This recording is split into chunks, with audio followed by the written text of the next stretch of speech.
Capítulo 3. Como Cândido se livrou dos búlgaros e o que lhe aconteceu.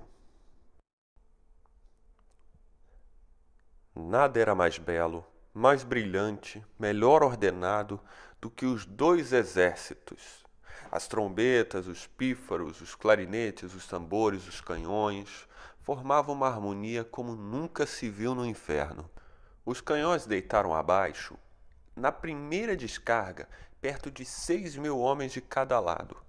Depois, a mosqueteria eliminou do melhor dos mundos cerca de 9 a 10 mil patifes que infestavam a sua superfície.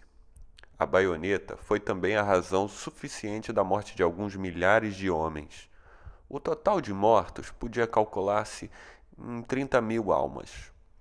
Cândido, que tremia como um filósofo, escondeu-se o melhor que pôde durante esta carnificina heróica. Enfim, enquanto os dois reis mandavam cantar Te-Deus, cada um no seu acampamento, ele tomou o partido de ir raciocinar para outro lado sobre causas e efeitos. Passou por cima de um monte de mortos e moribundos e dirigiu-se em primeiro lugar para uma aldeia vizinha. Estava em cinzas. Era uma povoação árabe que os búlgaros tinham incendiado segundo as leis do direito público. Aqui, velhos crivados de feridas viam morrer as mulheres degoladas que tinham os filhos aos peitos em sangue. Além, raparigas esventradas exalavam os últimos suspiros depois de nelas terem saciado os seus apetites alguns heróis. Outras, meio queimadas, gritavam pedindo que as acabassem de matar. Massas encefálicas espalhavam-se pela terra, ao lado de braços e pernas cortadas. Cândido fugiu o mais depressa que pôde para outra aldeia. Pertencia aos búlgaros e os heróis árabes tinham-no tratado da mesma maneira. Cândido, caminhando sempre sobre membros palpitantes ou através de ruínas, chegou enfim fora do teatro da guerra, levando algumas provisões na bolsa e não esquecendo nunca a menina Cunegundes.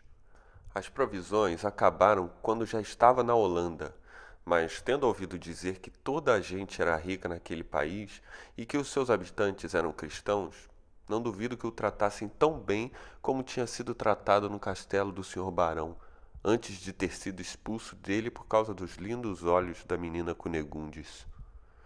Pediu esmola a vários personagens graves, que, sem exceção, lhe responderam que, se continuasse a mendigar, o meteriam numa casa de correção para lhe ensinar um meio de vida. Dirigiu-se em seguida a um homem que acabara de falar durante uma hora inteira numa grande assembleia, pregando a caridade. Este orador, olhando-o de través, disse-lhe: Que vindes fazer aqui?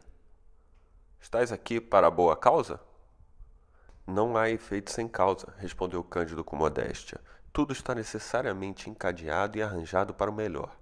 Era preciso que eu fosse expulso de junto da menina Cunegundes, que passasse pelas varas. É preciso que mendigue o meu pão, até que possa ganhar a vida. Não podia ser de outra maneira. Meu amigo, disse-lhe o orador, acreditais que o Papa seja o anticristo?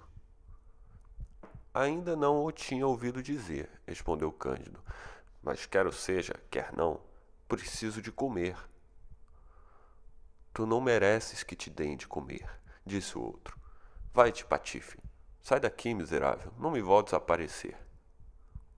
A mulher do orador, tendo aparecido à janela e apercebendo-se de que havia um homem que duvidava que o Papa fosse o anticristo, despejou-lhe em cima um vaso cheio de imundícies. Ó céus, a que excessos o zelo da religião leva as damas. Um homem que não tinha sido sequer batizado, um bom anabatista, chamado Tiago, viu a maneira cruel e ignominiosa como era tratado um dos seus irmãos, um bípede sem penas, que tinha uma alma. Levou-o para casa, limpou-o, deu-lhe pão e cerveja, fez-lhe presente de 2 florins e ofereceu-lhe mesmo trabalho nas suas manufaturas de tecidos persas, que se fabricam na Holanda. Cândido, quase se ajoelhando diante dele, exclamou: Bem me havia dito o mestre Pangloss que tudo se passa pelo melhor neste mundo, porque estou infinitamente mais tocado pela vossa generosidade do que pela dureza daquele senhor de manto negro e da esposa dele. No dia seguinte, quando passeava pelas ruas, encontrou um pedinte coberto de pústulas, de olhar amortecido, a ponta do nariz roída, a boca torcida, os dentes negros, falando pela garganta e atacado de uma tosse tão violenta que escarrava um dente de cada vez que tossia.